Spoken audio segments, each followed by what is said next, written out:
Ever found yourself stuck wondering, should I say miss, lose, or missing?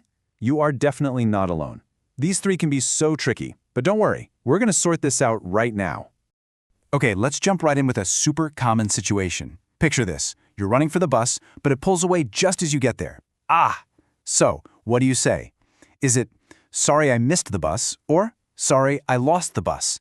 One of those is perfect, and the other, well, it's a classic mistake. By the end of this, you'll know exactly which is which. So yeah, let's untangle this mess. We're going to break down each word step by step with really clear examples, so you can feel totally confident next time you use them. All right, first up to bat is the verb miss. This word does a lot of heavy lifting in English. It's got a few different meanings, so let's dive right in. Okay, so the first big meaning for miss is all about not being somewhere you were supposed to be. You either didn't go at all, or you just got there too late. Think of it like an event or an opportunity that happened without you. For example, you can miss a class if you oversleep. You can miss a deadline for a project at work. Or maybe you had to miss a friend's party, which is always a bummer. The main idea here is pretty simple. You just weren't there for it.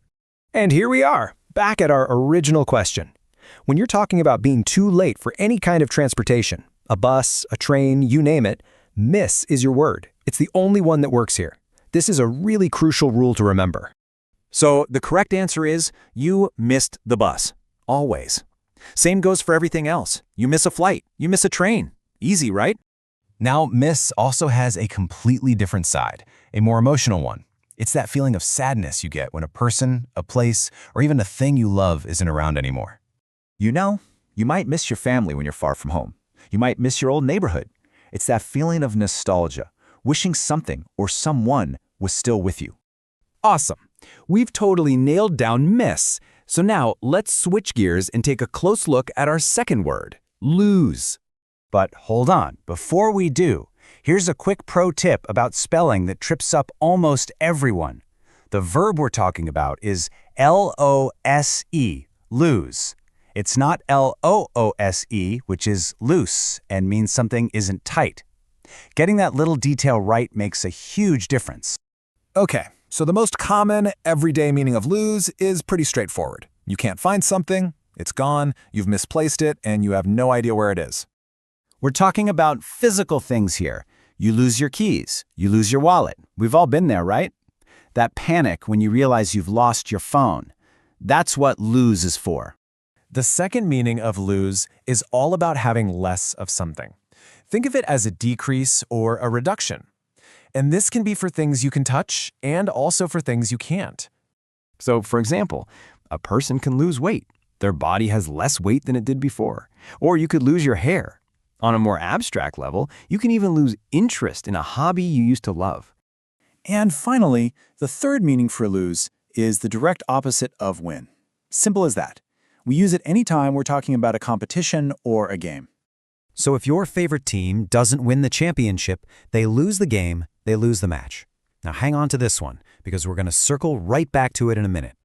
All right, you're doing great. We've got miss and lose covered. Now it's time for the final piece of the puzzle that brings it all together, the phrase to be missing. Now, if you remember one thing about to be missing, let it be this. It's all about expectation. We use this phrase when something is not where we expect it to be.